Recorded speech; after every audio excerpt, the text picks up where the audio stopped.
तर या सगळ्या संदर्भात आता येणाऱ्या काळामध्ये नेमकी काय पावलं उचलली जातात पाहणं महत्त्वाचं असेल। आणि आता पुढची बातमी येते ती बेस्ट संदर्भातली, कारण बेस्ट पतपेढी निवडणूक ज्याच्या निकालाची सगळ्यांनाच उत्कंठा होती तो निकाल आता समोर आलेला आहे।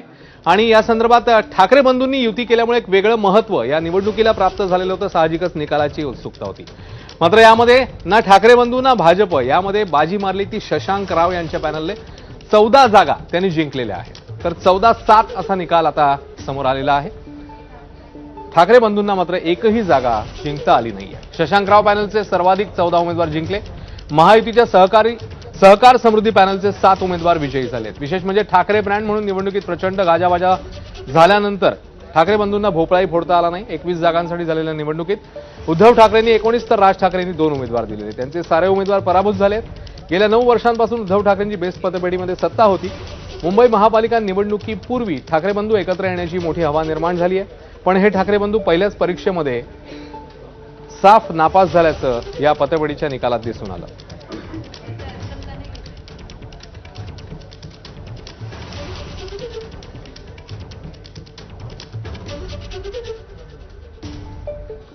तर या बेस्ट पतपेढीच्या निवडणुकीमध्ये जो निकाल समोर आला त्या अनुषंगाने मुख्यमंत्री फडणवीस आणि उपमुख्यमंत्री एकनाथ शिंदे काय म्हणतात बघूया।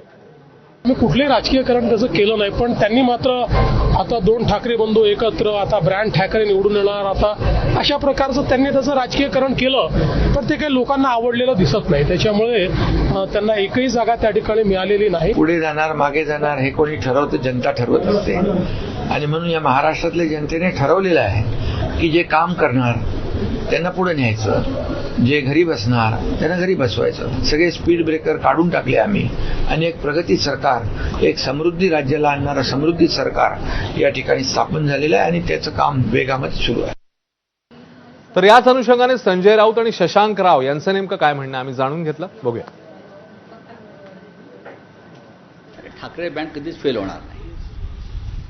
मी जोपर्यंत माझ्याकडे या विषयावर पूर्ण माहिती येत नाही, काय झालं या निवडणुकीत, कशा प्रकारचे निकाल लागले, तोपर्यंत मी या विषयावर बोलणार नाही।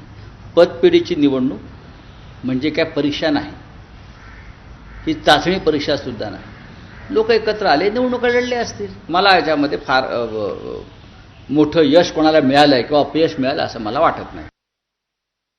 मुळात हा लढा पतपेढीचा नसून गेले अनेक वर्ष शिवसेना, आजची युबीटी यांनी बीएसटी मध्ये जे कामगार विरोधी आणि एकूणच खाजगीकरणाचं धोरण चालवलेलं आहे, त्या धोरणाविरोधात कामगारांनी नोंदवलेला हे मत आहे।